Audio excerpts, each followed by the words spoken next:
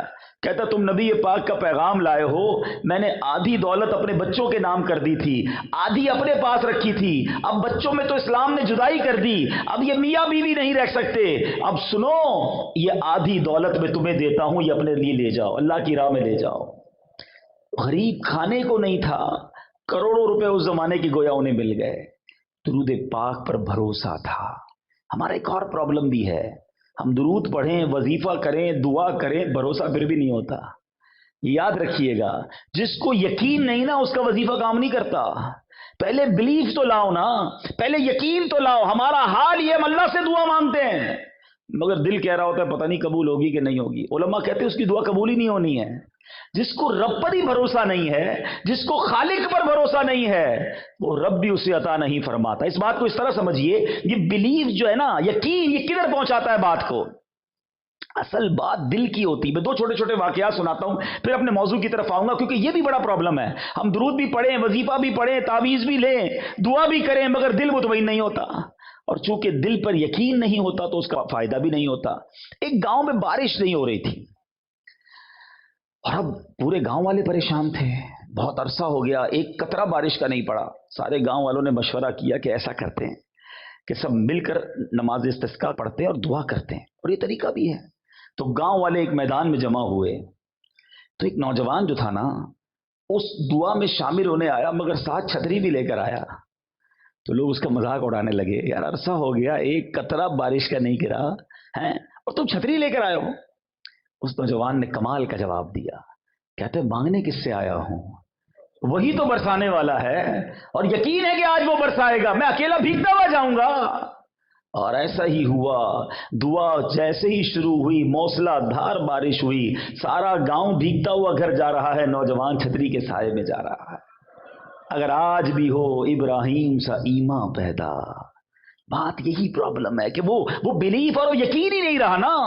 اگر آج بھی ہو ابراہیم سا ایمان پیدا، آگ کر سکتی ہے انداز گلستاں پیدا، آج بھی آگ گلزار بن سکتی ہے اگر وہ ایمان کی وہ رمق ہمارے دلوں میں آ جائے۔ اسی طرح یقین ہونا، ایک بوڑھی عورت تھی، کسی گاؤں میں رہتی تھی، رات کے اندھیرے میں ڈاکوؤں کا ایک قافلہ نکلا، بھوک لگی ان کو، انہوں نے بوڑھی کا دروازہ کھٹکھٹایا، کہا میں اماں جان کھانا کے لیے کچھ چاہیے۔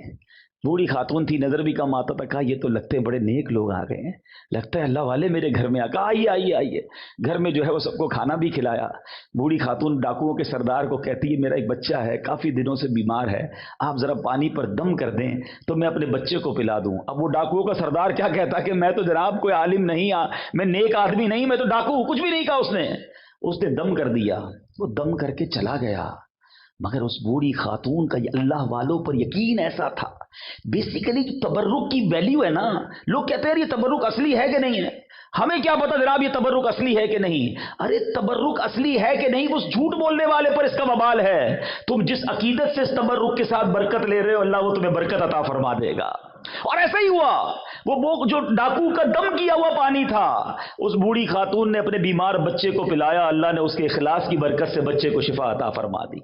ایکچولی دیٹس بلیف ریکوائرڈ، یہ یقین چاہیے جب آپ دعا کرنے جائیں، جب آپ درود پڑھنے جائیں، آپ جب استغفار پڑھیں، جب آپ وظائف پڑھیں، تو اس یقین سے پڑھیں، پھر دیکھیں کیسے رحمت کے دروازے کھلتے ہیں۔ اب دوسری بات جو اس واقعے سے سیکھنے کو ملی وہ بڑی اہم بات ہے، اور وہ ہے سید زادوں کا احترام، آل رسول کا ادب۔ اللہ اکبر، سید اعلیٰ حضرت کیا لکھتے ہیں، تیری نسل پاک میں ہے بچہ بچہ نور کا، آقا تیری نسل پاک میں ہے بچہ بچہ نور کا، تو ہے عین نور تیرا سب گھرانہ نور کا۔ نبی پاک کی آل کا ادب یہ ہر عاشق رسول پر ضروری ہے۔ سید صاحبان کا جتنا ادب کریں گے، اللہ اکبر، ایسے ایسے فضائل ہیں۔ میں آپ کو دو حدیثیں سناتا ہوں، ایمان تازہ ہو جائے گا۔ بعض اوقات ہمارے آس پاس آل رسول ہوتے ہیں، غرب و غربت کی وجہ سے ہمارے یہاں بعض اوقات جاب کر رہے ہوتے ہیں، لیکن انسان جو ہے انہیں وہ ادب نہیں کر رہا ہوتا، ان کی وہ رسپیکٹ نہیں کر رہا ہوتا۔ نہیں میرے میٹھے اسلامی بھائیوں، آل رسول کا ہمیشہ ادب ہمیں کرنا ہے۔ میں آپ کو حدیث پاک سناتا ہوں، اللہ کے حبیب علیہ الصلوۃ والسلام فرماتے ہیں، جو میرے اہل بیت میں سے کسی کے ساتھ اچھا سلوک کرے گا، میں روز قیامت اس کو اس کا بدلہ عطا فرماؤں گا۔ آئے ہائے آقا جب عطا فرمائیں گے، ہیں، جب میرے کریم سے گر قطرہ کسی نے مانگا، ان کی عطا کیسی ہے سوچو، میرے کریم سے گر قطرہ کسی نے مانگا، دریا بہا دیے ہیں در بے بہا دیے ہیں۔ سنو ایک اور جگہ نبی پاک کیا فرماتے ہیں صلی اللہ تعالی علیہ وسلم، آقا فرماتے ہیں جو شخص اولاد عبد المطلب میں سے یعنی سید زادوں میں سے کسی ایک کے ساتھ بھی دنیا میں نیکی کرے گا، اس کا بدلہ دینا مجھ پر لازم ہے جب وہ روز قیامت مجھ سے ملے گا۔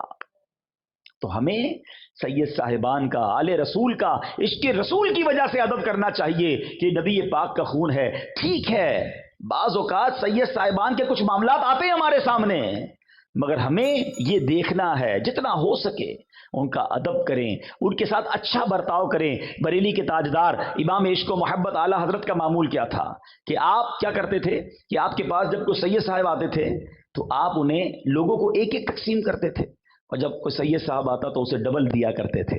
اور آج عاشق اعلیٰ حضرت امیر اہل سنت جو بانی دعوت اسلامی ہیں، ہم نے اپنے پیر و مرشد کا بھی یہ معمول دیکھا کہ جب کوئی چیز بانٹ رہے ہوتے ہیں اور جیسے ہی پتہ چلتا ہے کہ فلاں سید ہے اسے 2 عطا فرماتے ہیں۔ تو سبحان اللہ ہمیں سید صاحبان کے ساتھ بہترین برتاؤ کرنا چاہیے۔ ایک طرف تو ہم کہتے ہیں کھاتے ہیں تیرے در کا، پیتے ہیں تیرے در کا، پانی ہے تیرا پانی، دانا ہے تیرا دانا۔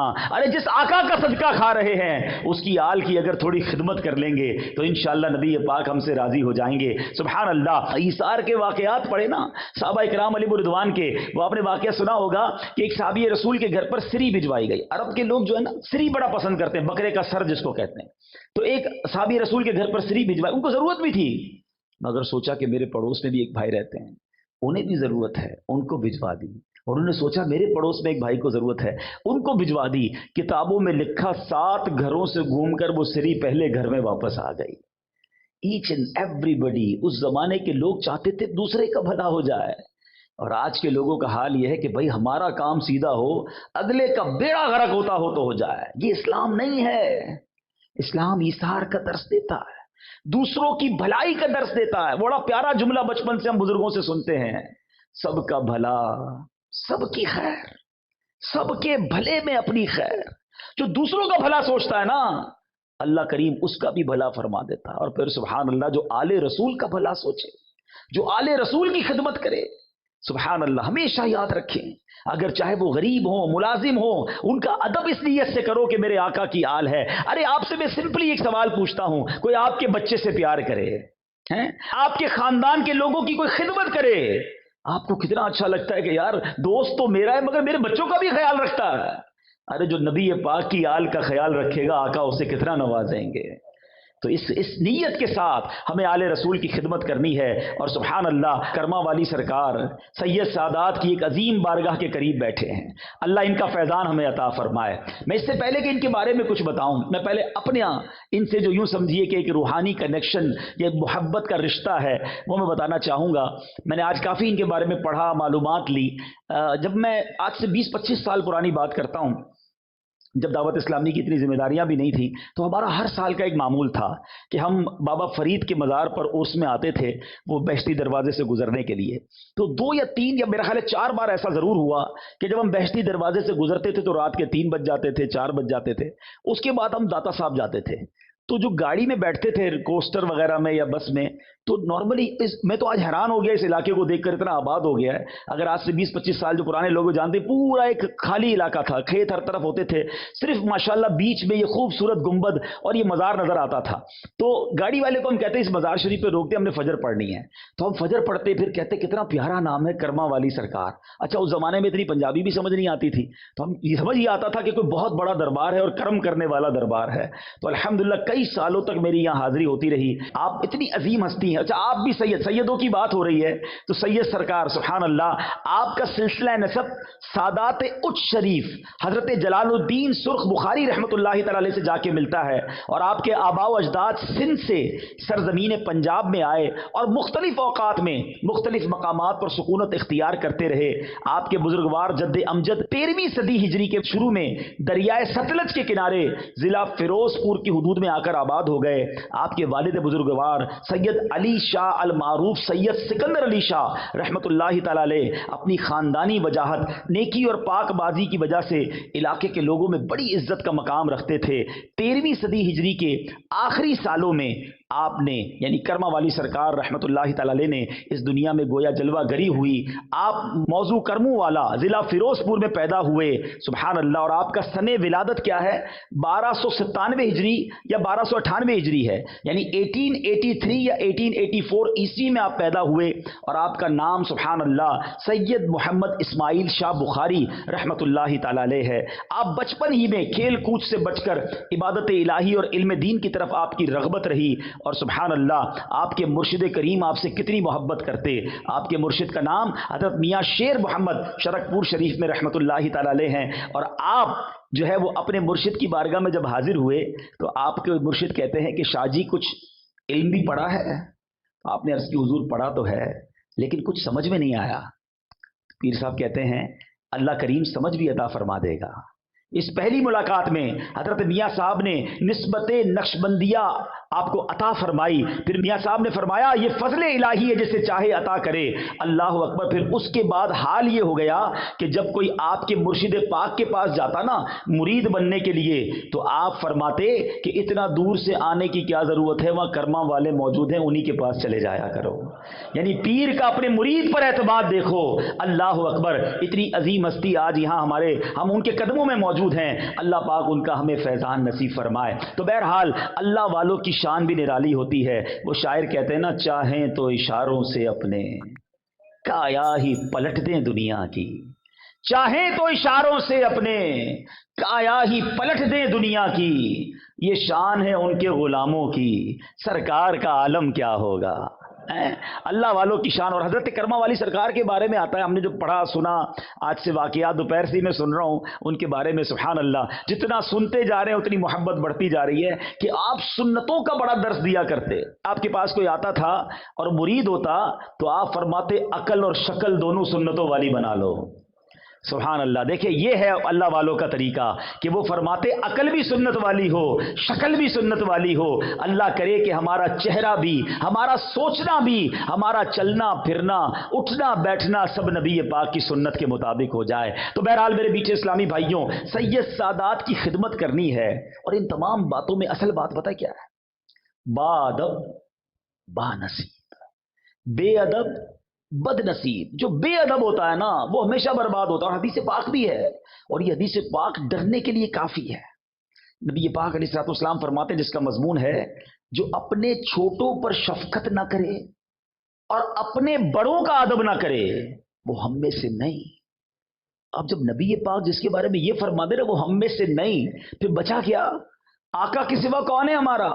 تو یہ ادب کتنا ضروری ہے اسلام میں کہ ہمیں اپنے بچوں پر شفقت کرنی ہے اور اپنے بڑوں کا ادب کرنا ہے۔ اب یہاں ایک اور پرابلم پتہ کیا ہو جاتا ہے؟ نوجوان بیٹھے ہیں، جب جوانی میں پیسہ آ جائے، جوانی میں شہرت مل جائے تو بندہ اب اپنے بزرگوں کو اگنور کرنے لگ جاتا ہے۔ اس کو سفید داڑھی والے سفید بالوں والوں کا ادب سمجھ نہیں آتا، وہ کہتے ہیں تو غریب آدمی میرا ملازم ہے۔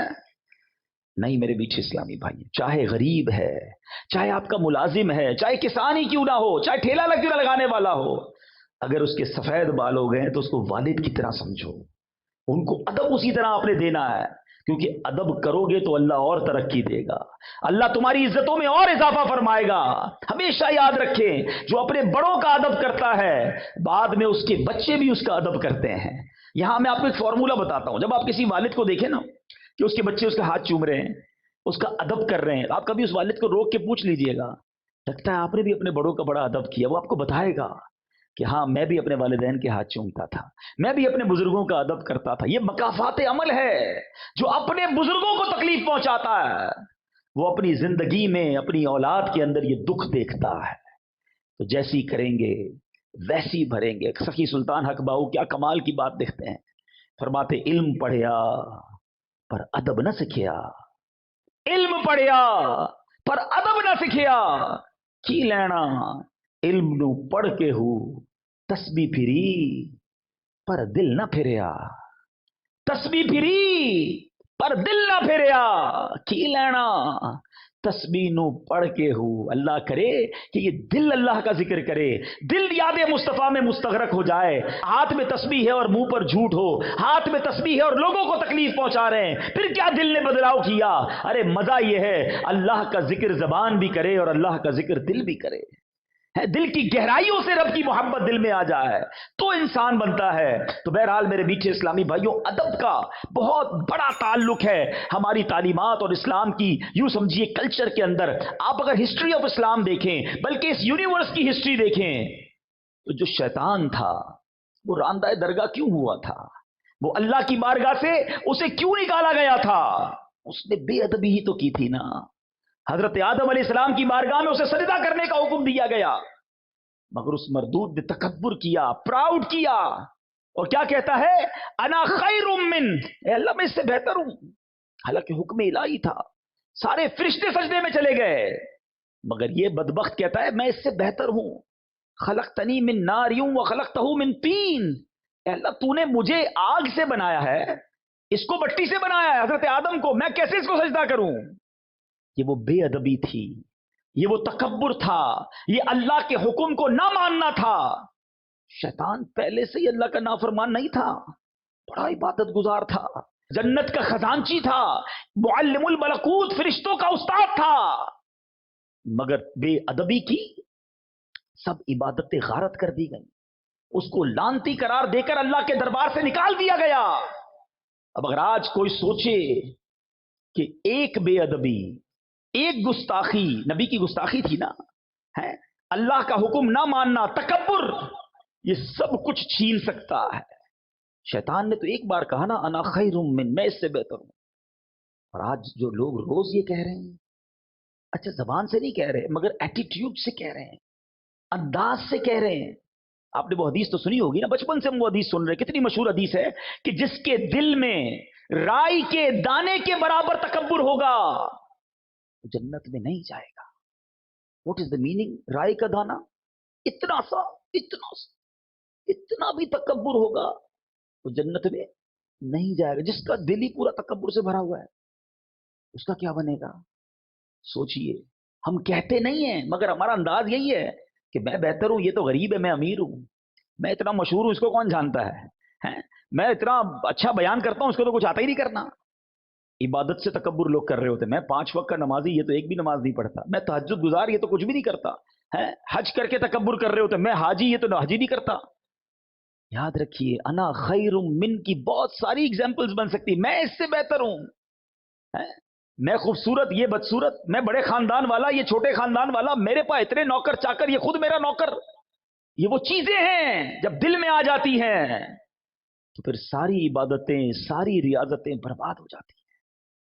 خدارا شیطان کے ان واروں کو سمجھو، یہ وہ بے ادبیاں ہیں، یہ وہ گستاخیاں ہیں، یہ وہ غلطیاں ہیں جو آج ہمارے معاشرے میں بڑھتی چلی جا رہی ہیں، اور انفارچونیٹلی، بدقسمتی سے کوئی اس کے بارے میں نہ پڑھنے کے لیے تیار ہے نہ سیکھنے کے لیے تیار ہے۔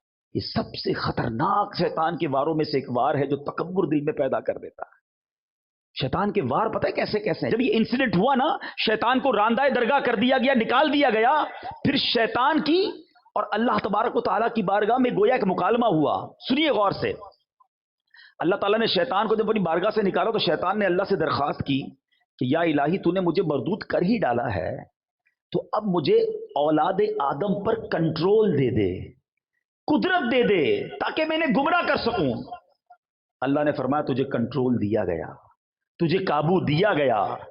کہنے لگا اللہ کچھ اور زیادہ دے۔ فرمایا تو ان کے مالوں میں شرکت کر سکے گا، یعنی ان کے پیسے بھی غلط کاموں میں استعمال کروا سکے گا۔ کہنے لگا یا اللہ اور دے، اور پاور چاہیے۔ فرمایا جا تو ان کے سینے تیرے رہنے کے گھر ہوں گے، تو ان کے دلوں میں رہ سکے گا۔ اب جب یہ ساری باتیں ہو گئیں تو حضرت آدم علیہ السلام نے اللہ سے عرض کی مولا تو نے شیطان کو تو ہم پر پورا تسلط دے دیا، غلبہ دے دیا، اب اے اللہ ہم اس کے مکر و فریب سے میں اور میری اولاد کیسے بچیں گے؟ تو اللہ تبارک و تعالیٰ نے فرمایا آدم تیرے ہاں جو بچہ پیدا ہوگا اس پر میں ایک زبردست فرشتہ معین کر دوں گا جو اسے شیطانی وساوس سے بچائے گا۔ عرض کی الہی اور زیادہ کر، سیکیورٹی کا انتظام اور زیادہ کر دے۔ ارشاد ہوا اے آدم تیری اولاد ایک نیکی کرے گی میں اسے 10 گنا اجر دوں گا۔ عرض کی مولا کچھ اور زیادہ کر دے۔ فرمایا میں ان سے توبہ کا مادہ یعنی توبہ کرنے کا جو وعدہ ہے وہ نہیں چھینوں گا جب تک ان کے جسموں میں روحیں باقی ہیں۔ عرض کی یا اللہ اور زیادہ کر۔ فرمایا میں ان کے سروں پر مغفرت کا تاج رکھوں گا اور کسی کی پرواہ نہیں کروں گا۔ حضرت آدم فرماتے یا اللہ اب یہ میرے لیے کافی ہے۔ تو یہ نیکی اور بدی کی جو جنگ ہے نا، یہ فرام دا ڈے ون سے سٹارٹ ہے۔ شیطان کا کام ہمیں بہکانا ہے، شیطان کا کام ہمیں بھٹکانا ہے، جہنم کی طرف لے جانا ہے۔ شیطان شروع سے یہ چاہتا ہے کہ میں جہنم میں جاؤں گا تو میں اپنے ساتھ ان لوگوں کو بھی لے کر جاؤں، لیکن مسئلہ یہ ہے کہ آج لوگوں نے شیطان سے دوستی لگا لی ہے۔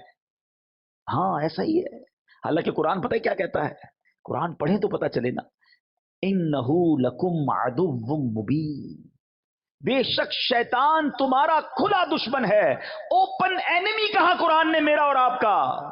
مگر کمال یہ ہے کہ ہم شیطان سے دوستی لگائے بیٹھے ہیں۔ قرآن دشمن کہتا ہے اور مسلمان اسے دوست بنائے بیٹھے۔ یہ میں ثابت کروں گا، ابھی بتاؤں گا آپ کو۔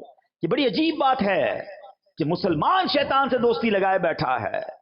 اللہ تبارک و تعالیٰ نے جب شیطان کو مردود کیا نا تو شیطان نے کہا الہی تو نے بنی آدم میں پیغمبروں کو بھیجا ہے، ان کو کتابیں دی ہیں، تو میرے پیغمبر اور میری کتابیں بھی ہونی چاہیے۔ ذرا سنیں شیطان کی باتیں ہیں، میرے پیغمبر اور میری کتابیں بھی ہونی چاہیے۔ تو خدا تعالیٰ نے فرمایا کہ کاہن اور نجومی جو ہے نا وہ تیرے پیغمبر ہوں گے۔ عرض کیا میری کتاب؟ فرمایا جھوٹے شیروں کی کتاب جو ہے وہ تمہاری کتاب ہوگی۔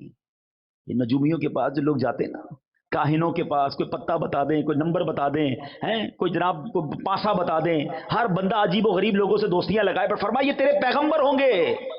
یہ تک بندیوں اور شعر جھوٹی شاعری کی کتابیں تیری کتابیں ہوں گی۔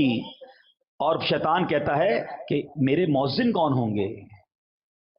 اللہ اکبر۔ عرض کیا میرے مؤذن؟ فرمایا راگ اور گانا تیرے مؤذن ہوں گے۔ عرض کرتا ہے میری مسجد کیا ہوگی؟ فرمایا فتنہ انگیز بازار تیری مسجدیں ہوں گی۔ عرض کیا میرا کھانا کیا ہوگا؟ فرمایا جس کھانے پر میرا نام نہ لیا گیا شیطان وہ تیرا کھانا ہوگا۔ اللہ اکبر۔ عرض کرتا ہے میرا پانی کیا ہوگا؟ فرمایا جو نشیلی چیزیں ہوں گی، اے شراب پینے والوں، اے منشیات کی طرف جانے والوں سنو، یہ شیطان کے مشروب ہے۔ اللہ اکبر۔ شیطان کہتا ہے میرا جال کیا ہوگا؟ فرمایا عورتیں تیرا جال ہوں گی۔ اے میرے بیٹے اسلامی بھائی، دشمن سے جب مقابلہ کرنا ہوتا ہے نا تو اس کے ہتھیار پتہ ہونے چاہیے، اس کے وار پتے ہونے چاہیے۔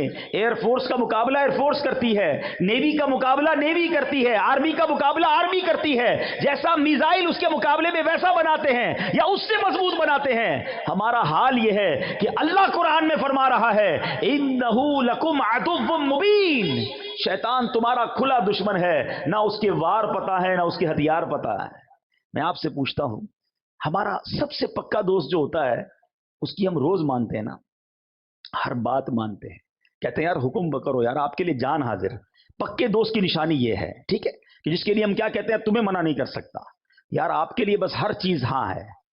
اب میں بتاتا ہوں کہ شیطان کی لوگ کتنی مانتے ہیں۔ سچی بات تو یہ شاید اپنے ماں باپ کی اتنی نہیں مانتے جتنی شیطان کی لوگ مان رہے ہیں، اور یہ بربادی ہے، یاد رکھنا۔ صبح ہوتی ہے، فجر کا وقت ہوتا ہے، مؤذن کہتا ہے حی علی الصلاۃ حی علی الفلاح، شیطان کہتا ہے سو جا، اگلے جمعے سے پڑھیں گے فجر، کروٹ بدل کر بلینکٹ اوڑھ لیا۔ صبح صبح کس کی مانی؟ بتاؤ نا، شیطان کی مانی، ٹھیک ہے۔ فجر قضا ہو گئی، اب اٹھے، لباس پہننے کی باری آئی، ایک دو لباس رکھے ہوتے ہیں جمعے کے لیے، باقی شیطان کہتا نہیں یہ تو جمعے کا لباس ہے، باقی یہ فیشن والا، یہ انگریزوں والا یہ پہننا ہے۔ لباس پہنتے وقت کس کی مانی؟ شیطان کی مانی۔ اب واش روم میں گئے، آقا کی سنت چہرے سے نوچ کر گندی نالی میں بہائی، کس کی مانی؟ شیطان کی۔ اب نکلے گھر سے باہر، چاہے اسکول کے لیے نکلے، چاہے کالج کے لیے نکلے، چاہے جاب کے لیے نکلے، چاہے بزنس کے لیے نکلے، جیسے ہی باہر نکلے اب کوئی بے پردہ عورت سامنے سے نکلی، شیطان کہتا ہے دیکھ دیکھ جلدی دیکھ، حالانکہ شریعت کا حکم ہے کہ نگاہوں کو نیچی کرو، بے حیائی نہ کرو۔ اس عورت کو دیکھا، بے پردگی کی، غلط نگاہوں سے دیکھا، کس کی مانی؟ شیطان کی۔ مارکیٹ میں پہنچے، کاروبار کی جگہ پر پہنچے، ظہر کی اذان کا وقت ہوا، کئی لوگ نماز کے لیے گئے، شیطان کہتا ہے تو بزنس کا ٹائم ہے، ارے بعد میں پڑھ لینا۔ ظہر قضا ہوئی، کس کی مانی؟ شیطان کی مانی۔ گاہک آیا، مال بیچنے کا موقع آیا، شیطان کہتا ہے جھوٹ بول، زیادہ نفع ملے گا، ایک جھوٹی قسم بھی کھا لے، ارے اس کو بتا دے میرا پڑتا اتنے میں ہے، پکا رنگ ہے، made in China, made in Japan ہے، حالانکہ تم نے اپنے شہر میں بنایا ہے، ارے بول دے کچھ نہیں ہوتا۔ کس کی مانی؟ شیطان کی مانی۔ عصر کی اذان ہوئی، نماز قضا ہوئی، کس کی مانی؟ شیطان کی۔ تمہاری مغرب قضا ہوئی، کس کی مانی؟ شیطان کی۔ عشاء قضا ہوئی، کس کی مانی؟ شیطان کی۔ رات گھر میں آئے، ہاتھ میں ریموٹ لیا، اب ٹی وی آن کیا، کہیں فلمیں دیکھی، کہیں ناچ دیکھا، کہیں گانے سنے، بتاؤ کس کی مانی؟ شیطان کی۔ ارے شریعت تو کہتی ہے اللہ رسول کا نام لے کے سونا ہے، مگر موبائل ہاتھ میں ہے، کمرے کی لائٹیں بجھی ہوئی ہیں، آنکھیں حرام دیکھ رہی ہیں، وہ مناظر دیکھ رہی ہیں جو اللہ اور اس کے رسول کو ناراض کرنے والے ہیں، بتاؤ کس کی مانی؟ شیطان کی۔ ایک دن میں صبح سے شام تک ہم نے کتنی باتیں شیطان کی مانی۔ اللہ کہتا ہے یہ تمہارا کھلا دشمن ہے، یہ دشمنی ہے، یہ اپنے دل پر ہاتھ رکھ کے پوچھو، یہ دوستی لگائی ہوئی ہے۔ ارے مرد تو وہ ہوتا ہے، واقعی اللہ اور اس کے رسول کا بندہ وہ ہوتا ہے کہ جب مؤذن کہے حی علی الصلاۃ، حی علی الفلاح، ٹھنڈی کی راتیں ہیں، وضو کے لیے پانی بھی گرم نہیں ہے، مگر بندہ بستر سے اٹھے کہے شیطان میں تیرا بندہ نہیں، میں رحمان کا بندہ ہوں، میں اللہ کا بندہ ہوں، اور جائے مسجد میں جا کر فجر پڑھے۔ جو صبح شیطان کو ہراتا ہے، جو دوپہر شیطان کو ہراتا ہے، جو عشاء میں شیطان کو ہراتا ہے، جو حرام روزی آتی ہے تو شیطان کو ہراتا ہے۔ یاد رکھنا میرے میٹھے اسلامی بھائیوں، ایک فائٹ ہونے والی ہے، ایک فائنل فائٹ ہونے والی ہے میری اور آپ کی شیطان سے، اور وہ ہوگی آخری لمحوں میں، جب زندگی کا آخری وقت ہوگا نا۔ روایتوں کا مضمون ہے شیطان بندے کے سامنے آتا ہے اس کے مرحوم رشتہ داروں کی شکل میں، کسی کی ماں کی شکل میں، کسی کے والد کی، کسی کی دادا نانی کی شکل میں، اور آ کر کہتا ہے بیٹا مرنے کے بعد پتا چلا اسلام صحیح مذہب نہیں ہے، تو عیسائی ہو جا، معاذ اللہ تو یہودی ہو جا، تو اسلام کو چھوڑ دے۔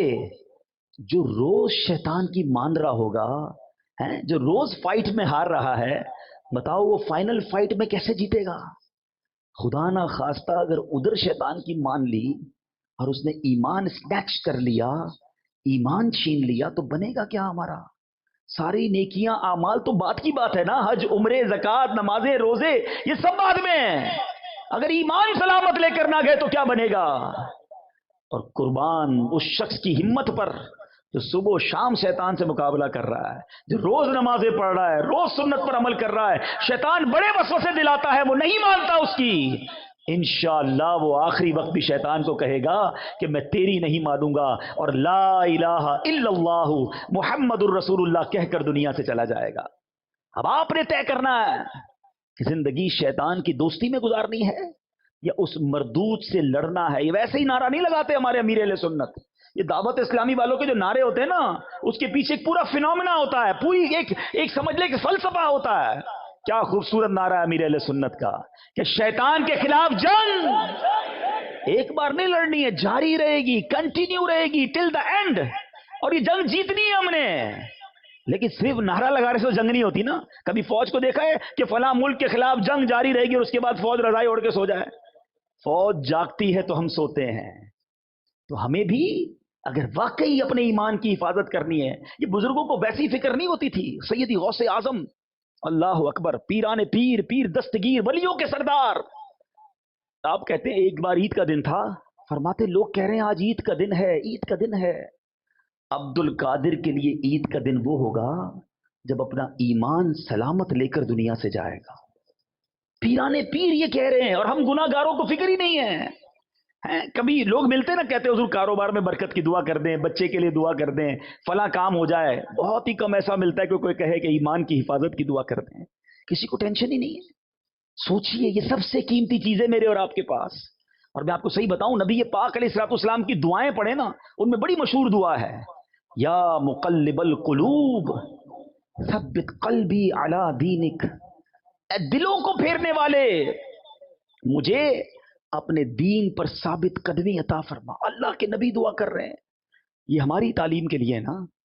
تو اے کاش ہمیں ایمان کی حفاظت کا فکر نصیب ہو جائے، خدا را شیطان کے واروں سے بچیں.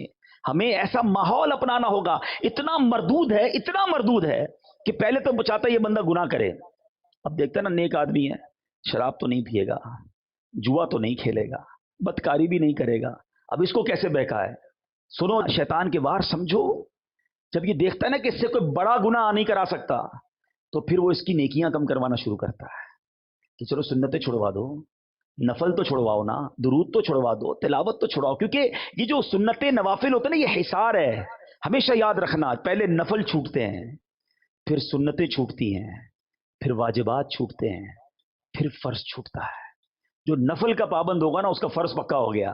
یہ ہمیشہ یاد رکھو. لوگ آج کل باتیں پھیلا رہے ہیں، یار سنت ہی تو تھی، کیا ہوا چھوڑ دیا کوئی؟ ارے بھائی سنت میرے فرض کا حصار تھا. اور سنت پر غلام عمل نہیں کرے گا تو کون عمل کرے گا بھائی؟ آقا کا امتی عمل نہیں کرے گا. آقا فرماتے فمن رغب عن سنتی فلیس منی، جو میری سنت پر عمل نہ کرے وہ ہم میں سے نہیں. اور ادھر لوگ مذاق اڑا رہے ہیں، کہتے سنت یہ چھوڑ دو. نہیں جناب، سنت کیسے چھوڑ دوں؟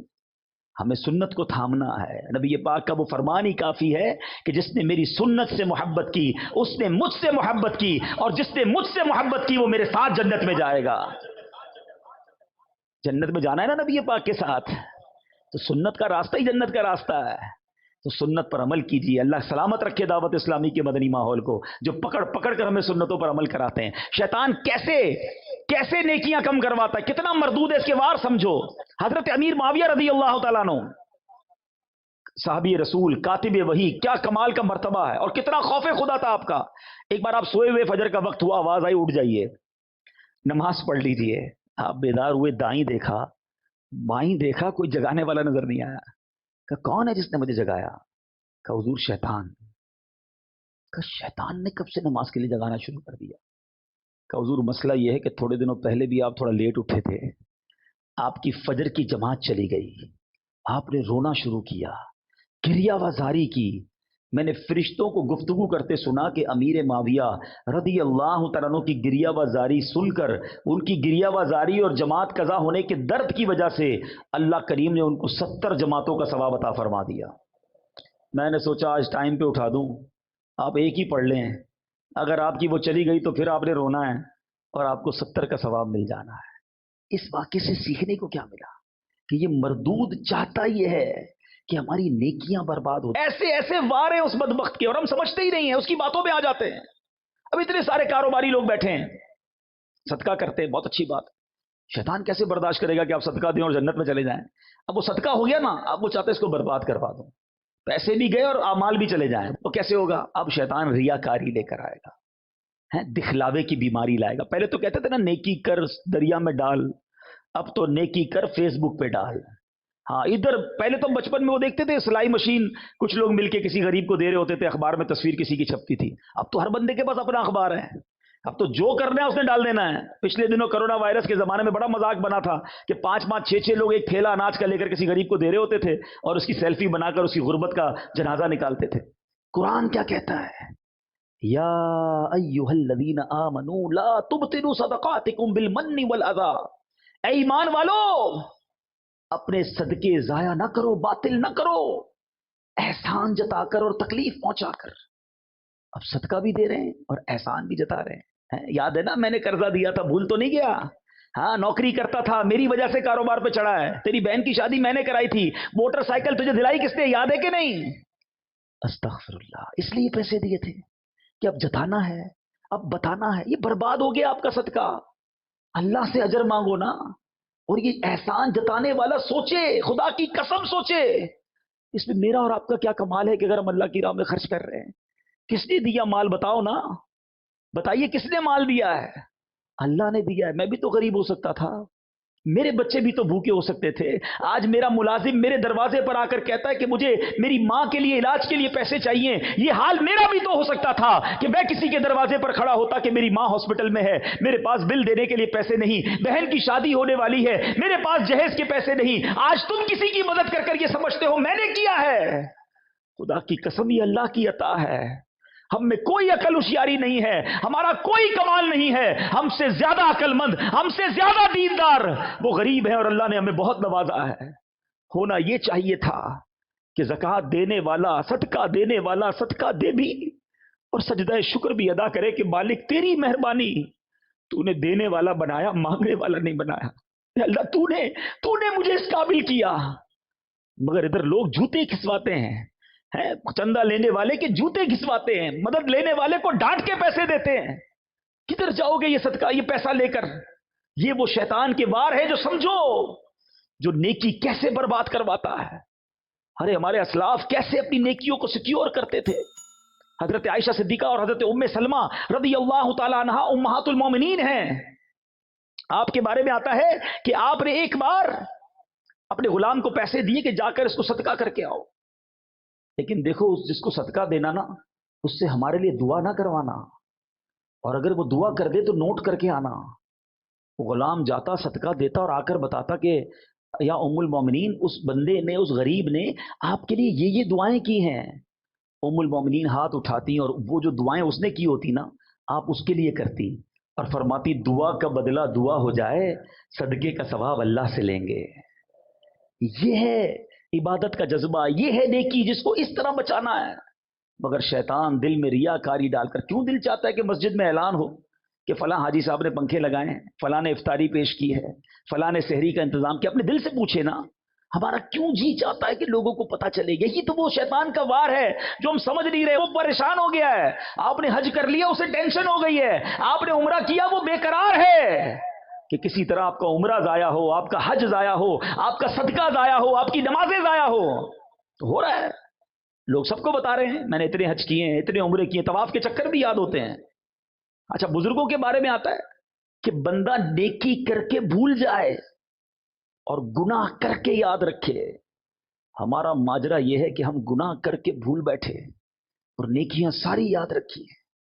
عجیب معاملہ ہے، 15 سال 20 سال پرانی لوگوں کو نیکیاں یاد ہیں۔ ارے کل جھوٹ بولا تھا وہ یاد ہے، تھوڑی دیر پہلے آپ نے موبائل کھول کر حرام دیکھا وہ یاد ہے، اس کی توبہ کب کرو گے؟ وہ سب بھول بیٹھے اور 10 15 5 سال پرانی نیکیاں لوگوں کو بتاتے پھرتے، میں نے یہ کیا، میں نے یہ کیا۔ برباد ہو رہی ہے نیکیاں۔ نیکیاں بچاؤ۔